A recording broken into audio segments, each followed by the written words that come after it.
Welcome to Tea with Tanya. I'm your host, Tanya Ambrose, an average millennial navigating life as a maternal health professional, nonprofit founder, and grad student. Join me in the tea tasting room where we spill the tea on finding balance and promoting positive living while doing it all. Hey, welcome back to another episode of Tea with Tanya. Thank you for joining me here in the tea tasting room. I hope you have been having an amazing week since you last heard my voice.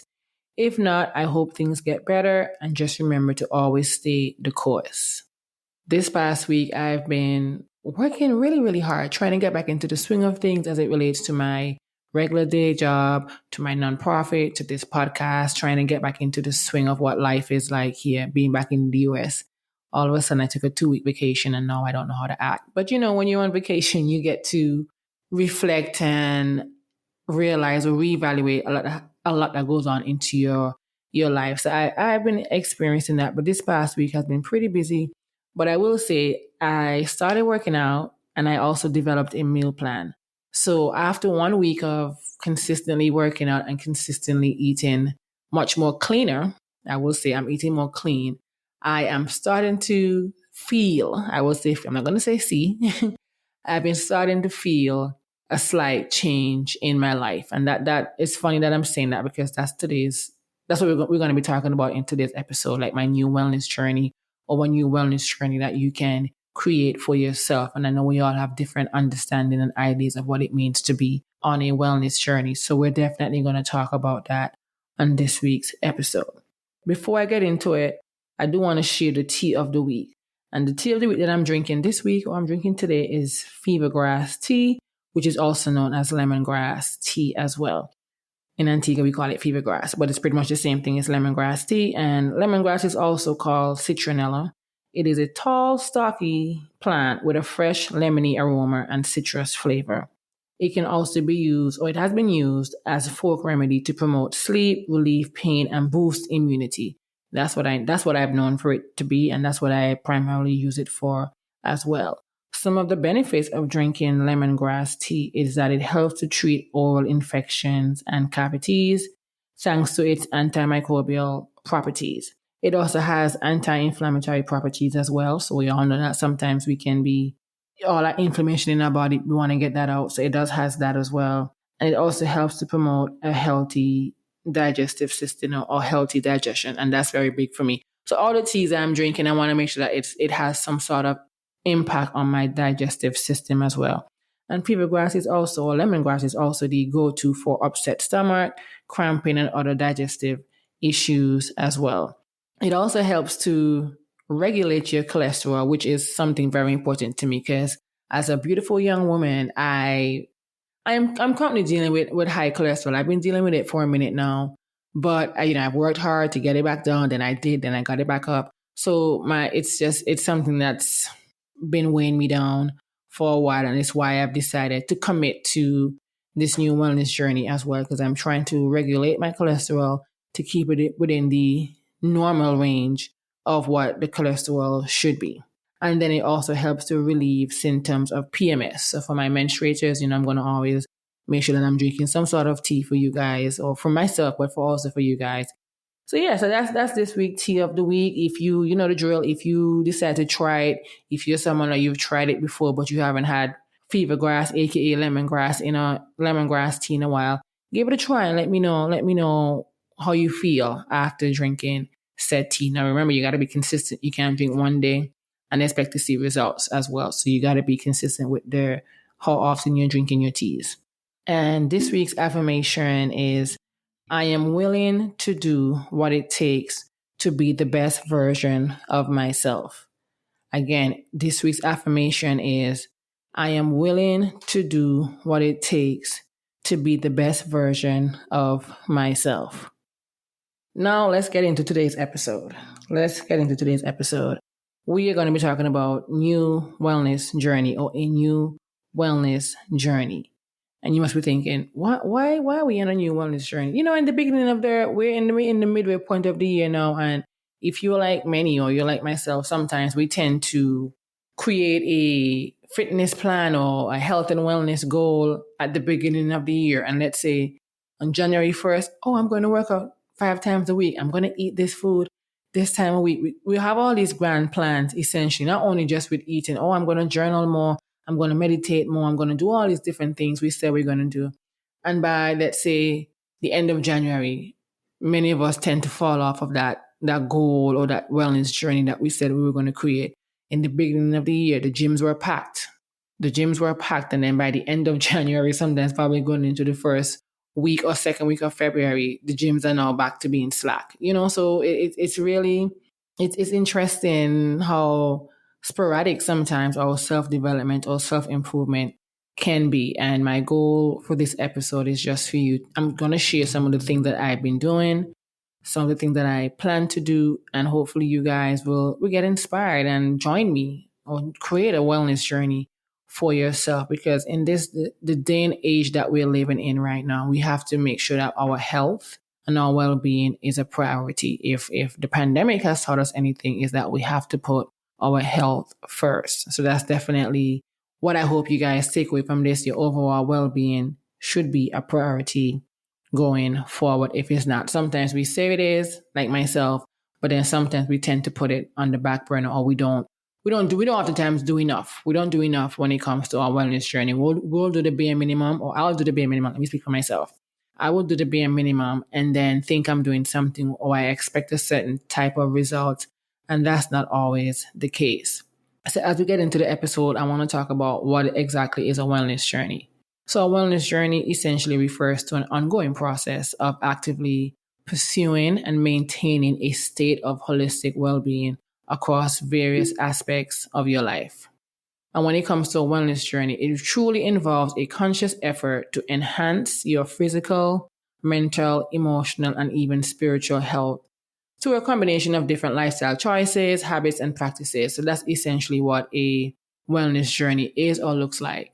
Unlike the sporadic attempts at self-improvement, and I'm sure if you listen to this podcast, you've had these moments where you've started, you've stopped, you've been on a journey for a month, and then the next month comes and you're back to being your old self before you even started that wellness journey a month prior. So, it's important to know, like, unlike a sporadic attempt at self-improvement, your wellness journey is characterized by its long-term approach. So it goes beyond the short-lived efforts to try to lose, let's say, 10 pounds in 1 week or any kind of quick fixes. It tends to emphasize the sustainable changes that would promote overall well-being. I want to talk about a few key aspects that would oftentimes or tend to differentiate a wellness journey from, let's say, a sporadic attempt at self-improvement. Because I truly believe that we're always on some self-improvement journey. And if you listen to this, let's raise your hand and say, yes, I'm on a self-improvement journey. But I want to share what differentiates an actual wellness journey versus a sporadic attempt at self-improvement. So we want to talk about holistic approach. Your wellness journey we can recognize that a wellness journey is multifaceted. And I say that because I consider myself to be a multifaceted person. If you're listening to this, you may be a multifaceted person as well. So a wellness journey recognizes that well-being is multifaceted and it's also very much interconnected.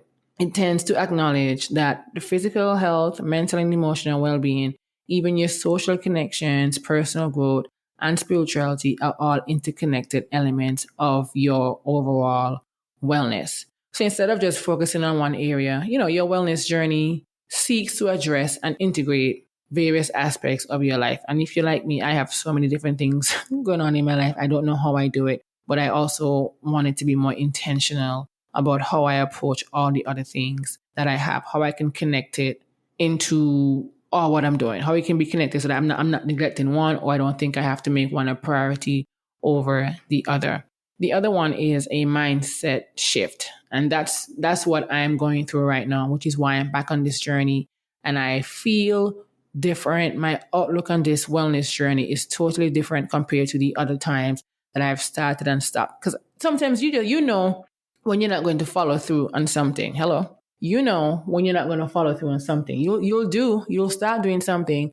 But if your mind is not really on what you want to do, you're not going to finish it. You're not going to complete. You're not going to continue doing what you set out to do. So a mindset shift is very important when it comes to creating or cultivating a wellness journey. So it goes beyond addressing your specific problems or any sort of symptoms. It's here to encourage you to adopt, be proactive, or to adapt to a proactive and preventative approach to your well-being. So this comes from cultivating, let's say, self-awareness. You have to develop a growth mindset and you have to embrace positive habits and attitudes. That's going to help to support your overall well-being. So that mindset shift is going to be very important. Like we would have mentioned in the affirmation, I'm willing to do what it takes to be the best version of yourself.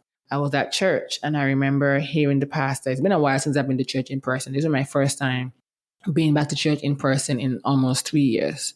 And the pastor, I remember him saying, you don't want to be a rough draft of yourself. You want to be the best version of yourself. And that's essentially why I even chose that affirmation for this week. Then we want to think about sustainable changes, unlike sporadic attempts at our self-improvement, which will often involve any sort of short-term efforts or some sort of quick fixes. A wellness journey is sustainable. So your wellness journey is here to encourage you to make gradual and realistic adjustments to our lifestyles. In my mind, I thought that, okay, I came up with a plan. I want to be healthy. I want to do X, Y, Z. And in the back of my mind, that's how my mind works sometimes. I expect to see results right away, or I expect for me to have a quick fix. And that's not how it is. And then I was often matching or trying to follow what other people were doing. We live in a social media world now where we see the TikTok girlies. They're here working out daily. And sometimes in my mind, I'm like, how can somebody work out every day? But again, when you don't have that mindset, you'll question that. But you're on TikTok, you're on Instagram, and you're seeing everybody working out. Do this, do that, or this is what you should do to get that. And then sometimes you wind up thinking that you have to do things the exact way you see one of your favorite influencers is doing. Because what sometimes they fail to tell you is that you got to do it based on your needs, right? So when we're talking about sustainable changes as it relates to your wellness journey, you have to make gradual and realistic adjustments to your lifestyle, your habits, and even your routines. So that's gonna ensure that you're able to maintain your lifestyle in the long run. So instead of just jumping to do something so drastic, you want to make sure that it's gradual and it's realistic and that it's for you. Which brings me to the next one, which is, a wellness journey is personal.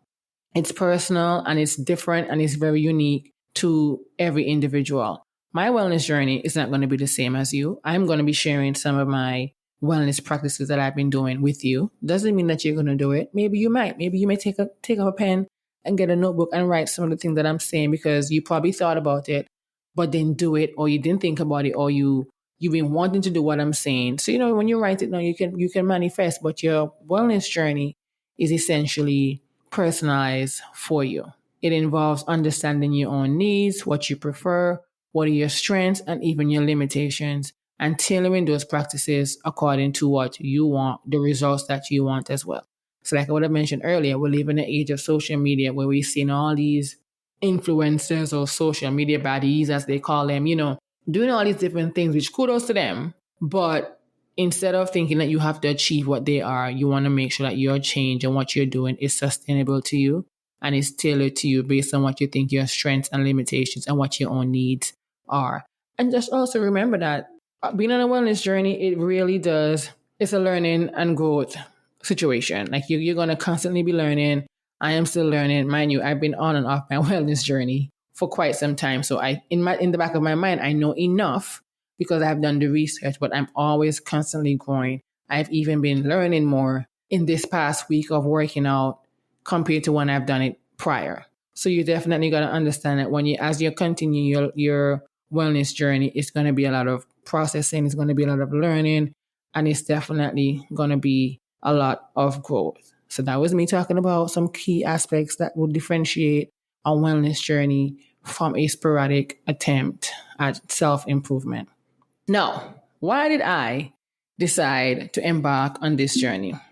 Like I would have mentioned, I've been on this journey day in, day out, year in, year out. I've been consistent for a while. I often joke and say that, it's not even a joke, that if I could get back to who I was in 2015, life would be great. But then the purpose of life is for us to grow and move forward and not necessarily linger in the past or want to be who we were in the past, because the person who I was in 2015 is definitely not the person who I am now. But as far as how my body looked, how I was working out, how I was eating, my health, I would go back to 2015 in a heartbeat if I could. But with that being said, I decided to embark on this journey because I'm someone who, I'm gonna say I was someone, because I'm leaving it in the past, and I hope it doesn't follow me into the present right now. But I was someone who suffered from severe migraines. I had a migraine every single day. It's been a month, knock on wood. It's been a month, probably 5 weeks now, since I've had an actual migraine headache. The last time I had a headache would have been on May 27th, the day of my nonprofit organization Health Expo. And that was because of, when you're planning an event, it takes a toll on your body, and when you're not taking care of yourself 100%. So that exhaustion that I experienced gave me a migraine. But luckily, I had my migraine medication with me.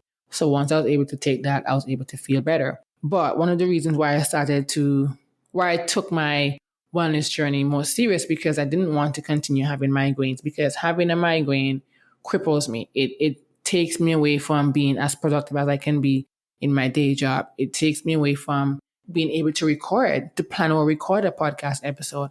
It takes me away from having to look over, let's say, something with a grant or a proposal or whatever it may be for my organization. It takes me away from living my best life. Let me just keep it real. It takes me away from being my best self. So that was one of the reasons, I've been put on medication, a second one of medication. And if I was told if this medication didn't work, then I'll have to probably end up getting the Botox to help with the headaches. And I just didn't want my life to be centered essentially or primarily around medication. Like I'm a tea girl. I grew up in Antigua. You have a headache, you drink some tea, you have whatever, you're going to do what you have to do to ensure that you are your best self. So I didn't want to continue having migraines. So I decided, you know what, I have to get on this wellness journey. I have to make some lifestyle changes for that very reason. Another reason is like I would have mentioned earlier, I have high cholesterol. I am 33 years old with high cholesterol, and I've been going back and forth with this for a few years now, where I would be on the higher end of the spectrum when it comes to what is the normal to high range of cholesterol. And it's always been teetering on the higher end of cholesterol. And then the last cholesterol test that I did a few weeks ago, right now it's out of the ballpark range. It's out of the range of what high and low of cholesterol is. I'm just really high. And let me tell you, when I heard that, I was like, wow, I've really got to do better than that. Because I remember when I worked so hard, when I was first told about this cholesterol situation, I worked my butt off. I worked my ass off just to get this cholesterol under control. And let me tell you, I got it under control. And I'm going to be honest, sometimes with me, something is working out for me. I'm just going to become content and not necessarily be as mindful as I should be. And I think that's what happened with that, which is why the cholesterol is now where it is. Another reason is for my digestive system. It is not functioning the way that it is functioning. Let me not put it out. It's functioning, but it just needs to function a tad bit better as well. So that's one of the reasons why I decided to embark on this journey, because in my mind, I'm just too young to have all these issues or problems, as we'll say. Even though they're somewhat minor, to me, they are major, because I don't want to even be experiencing these things. I grew up as an athlete playing all these sports. I was always active. And then I'm realizing that, I've realized a long time ago, because this year is actually going to make 14 years since I've been living in the US. That's a very long time. But since I migrated to the US, I have not been as active as I was when I was living in Antigua. I'm active, yes, but not as much, because there was always something to do. There was always some sort of sports that I could play, even in my older years. But now, living here, I'm not necessarily exposed to that as I would like. And I'm not always the person that's going to go to the gym. And I need an accountability partner. I need someone with me for me to do something. But that was then too, when it comes to that mindset shift, you can do things by yourself. So that's these are some of the reasons why I decided to embark on this journey. I've been on and off this journey for a while, but just realizing that I'm getting old, as I, was doing like my birthday reflection and realizing that some of the goals that I wanted to accomplish, like what I mentioned in the previous episode, some I didn't, some I did, but I'm not going to beat myself up. But my priority right now is essentially my overall well-being. I talk a lot about priming my body for pregnancy, and that's how we're going to do it. Many of you, you could be priming your body for pregnancy and you want to achieve optimal health, it's going to take consistency, time, and discipline. And that's which are some of the issues that I have: the consistency of it all, the time, and even especially the discipline as well. So you definitely wanna do that, and that's one of the reasons why I decided to embark on this journey. And I've been playing along with it for a while now, but I just had a shift in my mindset after being back home in Antigua, after even speaking to some of the nutritionists back in Antigua and realizing that yes, there's always room for improvement. Because one thing, and this is not even to bash the healthcare system here in the US, but sometimes they'll just tell you, oh, you need to do this, you need to drink water, cut that back. They don't necessarily oftentimes go as thorough as I would like. So after having that conversation with the nutritionist in Antigua, I just got that light bulb just went off in my head, and I told myself, you know what, I definitely have to get the ball back in my court and do what I have to do. So that's the reason why I'm doing my wellness journey. And I hope you will also find other reasons as to why you want to start your wellness journey. You may be on your wellness journey. Wellness, you got to define what wellness means to you and what you want to achieve and accomplish. We spoke about goal setting, and we'll talk about that even more in another episode. What are some goals we can accomplish within the next 6 months and also within the next year, or however long we want to accomplish certain goals? We definitely want to talk about that. But anyhow, I do want to share some wellness tips with you as it relates to what I've been doing on this wellness journey. And I'm going to start with sleep. Now, sleep is very important to me. I don't often get the sleep that I want or deserve. But when it comes to my wellness journey and even your wellness journey, I want you, when you think about what wellness means to you, think about sleep. How you sleep sets the tone for the rest of your day. So if you haven't had a good night's sleep, sometimes you're going to be grouchy, you're going to be hungry, you're not going to feel your best, because how you sleep basically affects our metabolic processes. So all of our immune system, our hormonal health depends on how we sleep. So having a consistent, solid night's sleep is very, very important when it comes to wellness. It's one of the major keys of wellness, in my opinion. And of course, some studies have shown that. Because I've learned that when your sleep is off, you most likely tend to gravitate to foods that are, high in sugar and the carbs, because on different carbs, and you're going to gravitate to like those little 5-minute drinks and all these different things, Red Bull, because again, you're going to need that quick energy source. So you definitely want to get some good sleep, because it sets the tone for your day, and it's going to work for your immune system, your hormonal health, and all these other things. Also, sleep deprivation is also associated with weight gain. So a good night's sleep tends to lower your cortisol levels and your stress hormone. So it really has an effect on so many different things that you want to ensure that you're sleeping right. Sleep is when we sleep, we are recharging our bodies to get that energy. And if we don't do that, then our bodies is just going to look for the energy elsewhere. And then our body's going to have to end up working 10 times harder. And then that's going to let us gravitate to foods that aren't really the best, or the types of carbs or sugar that's not necessarily the best for us. So it's definitely, when you think about why you gravitate to certain things, think about, how did I sleep the night before? How many hours of sleep did I get? That's something to look into. And that's something that I've been practicing. I'm an early riser naturally. I think I'm becoming a little bit too early of a riser, but I'll take that. But me becoming an earlier riser means that I'm going to bed earlier. So we know sleep is going to affect our mental health. How much sleep do we need for optimal metabolic health? Studies have shown that roughly about 7 to 8 hours per night is what is required. But I want you to know that it's very important to understand that your body is different than mine. Your body is different than your sister. Your body is different than your friend. So you want to be mindful when it comes to that, to see how much hours you need to be sleeping at night. Because essentially an excessive amount of sleep can increase the risk of diabetes. So even though I'm talking about sleep and the importance of sleep, getting too much sleep can increase the risk of diabetes. There are some people who, like myself, might be short sleepers and then who don't necessarily require as much sleep. But that's a different thing, because they may not be great for my health in the long term, or your health. If you're a short sleeper, I'm a sleeper regardless. I try to get at least 6 to 7 hours. Sometimes I do, sometimes I don't. It just depends. But one thing about me, I am going to get some sleep. So I do want to share some sleep tips for you guys. Like I say, on this wellness journey, sleep is going to be a major factor for you, because you want to ensure that you are your immune system is operating at its best, is your hormonal health is operating at its best. You want to avoid any sort of illnesses to come upon your body just because you have not been sleeping the way you should be sleeping. So if you're a coffee person, you want to cut out coffee, you may want to cut out green tea, anything that's caffeinated. It is said that you need to cut out after 2 p.m. So I don't know, my Starbucks girlies, the ones who love the coffee at any time of the day, I don't know what this means is going to mean for you. But on this journey, if you wanted to improve your sleep, you're going to have to cut out anything caffeinated after 2 p.m. And the reason being is because it gives your body time to metabolize the caffeine before going to sleep. And if you're used to, let's say, an afternoon coffee, you may have to cut that out and maybe try decaf or some sort of herbal tea. That could be a replacement for your afternoon coffee. I think you definitely want to go outside because getting light exposure will help you with falling asleep. And I can definitely attest to that.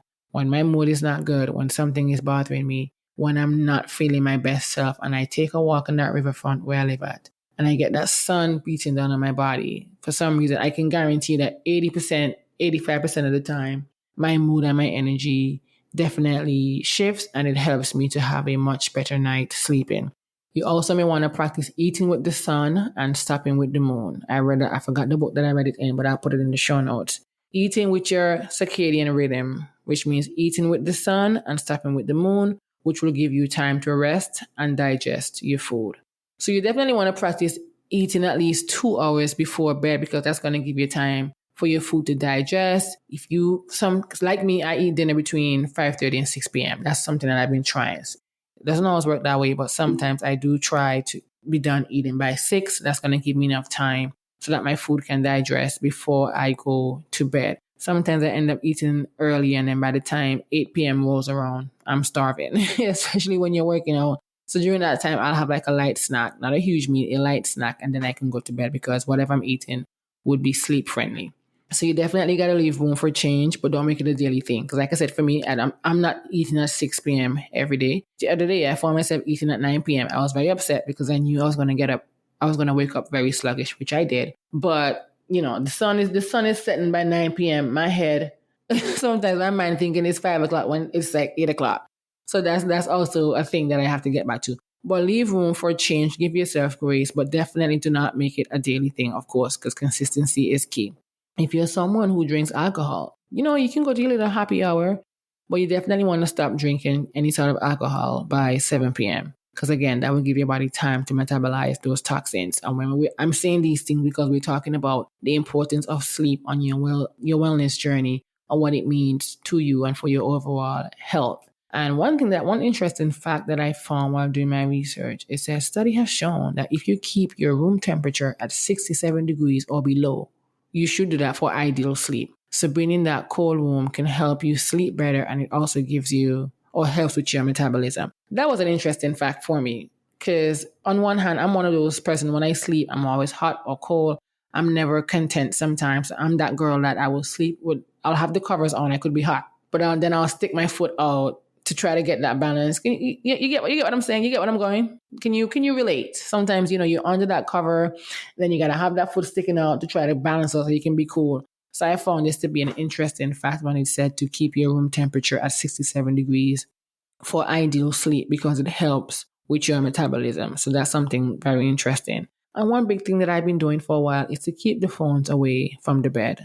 Back in the day when I was struggling to get up early, because I've always been a morning person, but when it's wintertime here, it's just so cold. You don't want to do anything. I would put my phone in the bathroom so when it alarms, I had no choice but to get up out of the bed to go turn it off. And by that time, I'm already in the bathroom. It's time to get my day started. So you want to optimize your sleep. You want to keep your phones away from your bed. Now I'm at a point where, because I live alone in these different things, I have my phone. It's on the bed it's on the nightstand sometimes, but I try to put it on silent or, turn it on its face so I can't see every time it lights up. So you definitely want to keep your phone away from your bed. And definitely also another thing that I've implemented for the last several months that has worked like a charm is putting that phone on Do Not Disturb. Put your phone on Do Not Disturb. My phone goes on Do Not Disturb from 10 p.m. at night until 8 the following morning. Only a handful of people can have access to me during those times. And like I say, I live alone. So that's for my sisters, my parents, best friends, people who I know that I need to have access to. I need to have access to me as well. Another thing, you wanna aim to get off your phone at least an hour before bed, because the blue light can really tend to keep you awake and alert, and I can attest to that. So you definitely want to get off your phone an hour before bed. And if you're someone who you can't because you're struggling because you have to school before you go to bed, try invest in one of those blue light glasses to help you a little bit as well. But another tip that you can do if you want to get off that phone before an hour is to read a book or listen to an audiobook, even a podcast. I mean, hey, listen to Tea with Tanya podcast if you need to catch up, to do something for you to wind down.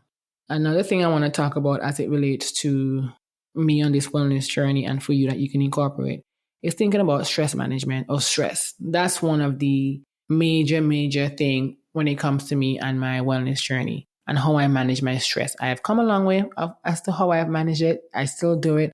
What I do now when it comes to anything related to stress is just surrender. Usually in previous years, I would have like a word of the year or a quote of the year for me to live by, like a mantra of the year. And this time around, I didn't do that because I came into this year feeling different and with a different mindset. But it's funny enough that since my birthday, I've just been seeing this word surrender, and I had a therapy session, and my therapist told me, Tanya, you need to surrender. I had a conversation with a friend, and she's telling me to surrender. So that word is slowly becoming unofficially my word of the year. But you have to sometimes just learn to surrender and know that you won't have control over anything. So some stress management tips could be going for a walk outside, feel that release. Whenever I'm feeling overwhelmed or stressed, I'm going to go for a walk, and I can guarantee you're going to feel better being out in nature.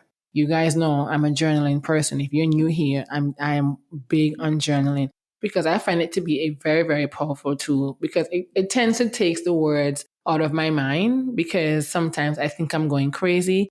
And when I put it on paper, things make sense and I tend to calm down. Just write it out. You definitely want to always write it out. Sometimes you may write it out and burn it, because that's what the purpose of that session could be. Or you want to write it down and keep it because it's going to tend to make you calm and give you some sense of clarity. Another thing to manage stress is therapy. Just talking, and as we'll say, maybe even dumping or having a conversation with your therapist can bring some sort of clarity to you. Granted, I know everyone's not in a position or that privilege to be able to go to a therapist, and that's something that I'm very mindful of. So you may have sisters, a sibling, a friend, someone who you can confide in, who will give you honest feedback and not just tell you everything that you want to hear. You can have that with them, because sometimes things can seem very, very big in our head, and then talking to someone can make things better and can provide you clarity. It doesn't matter what it could be stress. It could be anything that you may have in your head that may be slightly stressful, because there are levels to stress, but it can be slightly stressful. You want to make sure you have someone that you can talk to, and so you can make things better. Another thing I want to touch on is the socializing, relationships, and connection when it comes to stress management. We talk about mental health being as equal to physical health. So, we can't really separate the two, because our mental health goes with our physical health. But it's very important to be mindful of the people you're surrounding yourself with. The relationships you find yourself in can have a very, very dramatic or major impact or effect on your overall well-being. And I'm seeing that because as you elevate in life, as you grow, you're realizing that, they'll always say this person cannot come with you in this stage in your life. And that's sometimes that can wear a person down, thinking that, well, I've been friends with this person for 30 years, but where I am now, where they are, there's just no progress. This person can't be in my life. So you have to really be mindful of who's with you, because sometimes you may have some people who are keeping you back, and that's just affecting your overall well-being. You're wondering, why am I having a headache? Because I'm stressed. Why am I having this pain? Because I'm internalizing whatever stress, because sometimes the people who are in my life are just not meant to be, but I keep stringing them along for whatever reason. So you have to really foster loving relationships in your life, because that's going to really and truly help with your overall well-being. Take it from me, because I have been through it when it comes to relationships, friendships, whatever you want to call it. And I realized that my health and well-being was being impacted by having these said people or these types of relationships in my life, whatever the relationship may be for you. Learn to foster loving relationships in your life, because it's going to help with your overall well-being. Think about what your energy is like what energy you feel when you're around other people. It's okay to say no. And me saying that, sometimes I'm just gonna have to laugh at myself because I'm a yes person.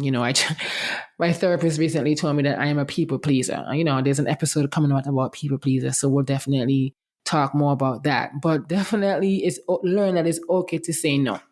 Set your boundaries so that you can say no, and think about when you say no, that will free up more time for yourself. Because sometimes we put ourselves into positions by saying yes all the time when we know we don't have the capacity to even follow through with the yes. So now we're in a predicament where we have to know because we already said yes. So my therapist once told me that, when you say no, what are you saying yes to? And to be honest, I struggle with the answer to that question. Sometimes I still do because, I'm still on this journey. I'm still learning.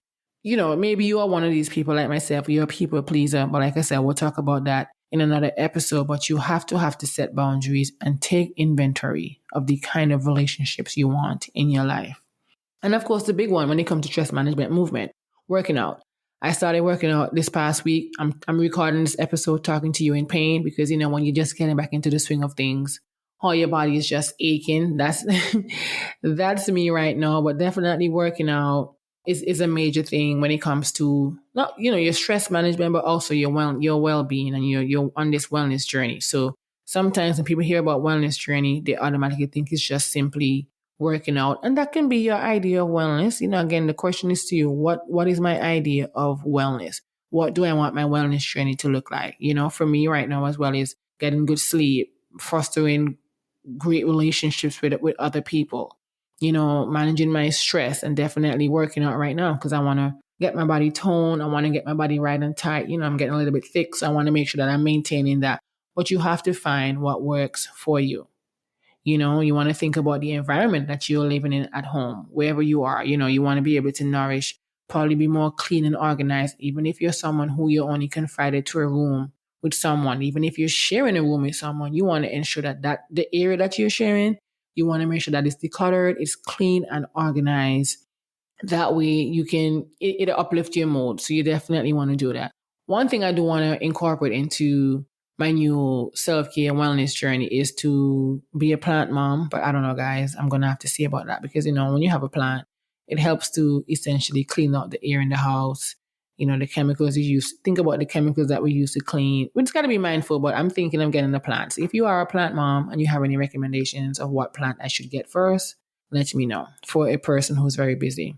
So you definitely want to do the self-work to get to know yourself on a deeper level as it relates to your wellness journey. Ask yourself, what does my wellness journey looks like? What does it mean to me? What do I want to accomplish? How can I get to know myself on a deeper level? Again, like I said, you can have therapy, someone that you can talk to, read books, learn about meditation and journaling. I did that. I've learned a lot about meditation and journaling. That even on the day, sometimes when I miss a day, again, as it relates to stress, I don't stress myself. I just give myself grace because sometimes it happens. So you want to learn to create a routine, maybe even limit your time on social media. I know for me, I gave myself on my iPhone, I gave myself how many hours per day I want to be on social media. Some days I don't meet that hours because I'm just too busy or being more intentional about not being on social media. And some days I'm over the limit. I am over the limit because it happens. Sometimes you just want to scroll aimlessly and you gotta give yourself grace for that as well. So definitely you want to make sure that you are creating that routine for yourself. And as I get ready to wrap up, I want to talk about even overcoming challenges when it comes to starting or continuing a wellness journey. Get out of your way. That's all I'm going to say. Get out of your way. I remember having a conversation with a friend recently and they were telling me something that they wanted to do on XYZ. And it all sounded great. And I know the person that they're gonna make it happen. But I remember asking them, what's stopping you? And the response was myself. And I say, no, I can respect that honest answer. So you definitely want to get out of your way when it comes to your wellness journey. No wellness journey is the same. If your wellness journey means you want to eat better, then that's fine. Decide you want to meal prep. Take the time to eat 3 square meals or snack in between or whatever it is, but be mindful of when you're eating. Like I mentioned earlier, eat with the sun and stop with the moon. You want to eat in the day. You want to cut off your dinner time by a certain time so your food can digest before bed. So if you're someone like me who wants to eat clean, I think meal prep is really the cheat code. and I've been meal prepping on and off, but it is definitely the cheat code because it saves you time. So you want to make the time to prep your meal. It saves you time, and it's going to make you consistent with what you're eating, how you're eating. And myself right now, I'm working on becoming disciplined because I would meal prep but still want to order food out. Crazy, right? But I'm not perfect. I am not perfect. I am working on that. I did a good job this past week, so I hope to continue again. So that's the cheat code, meal prep. If you're someone who wants to eat clean, that's going to be what you have to do. Like I mentioned, the pastor said earlier when I went to church, he said, you have to be willing to do the things that help you do the thing. So you want to be healthy, then you got to do it. You got to work out. You got to eat different. You got to create a routine that involves your meditation and your journaling. You want to have a child, you got to prime your body for pregnancy. So that means you got to eat healthy. You got to be active. You got to take these vitamins. You have to do all of that. You want to lose weight? You know what you got to do? You got to do the thing that's going to help you to lose weight. So like I said, you have to be willing to do the things that help you do the thing. Take what you will with that. And then lastly, you want to seek support. Like I said, for myself, it's very hard. Sometimes you can be self-motivating, but having an accountability partner to check in on you to see what did you eat today, what's the plan for this week, goes a long way. And I'm fortunate enough to have that. So I encourage you. Networking is key. There's so many different apps out there that you can use to partner with someone when it comes to working out or meal prep. See, again, social media can be used for good as well. So if you're going to utilize social media, you want to utilize it good.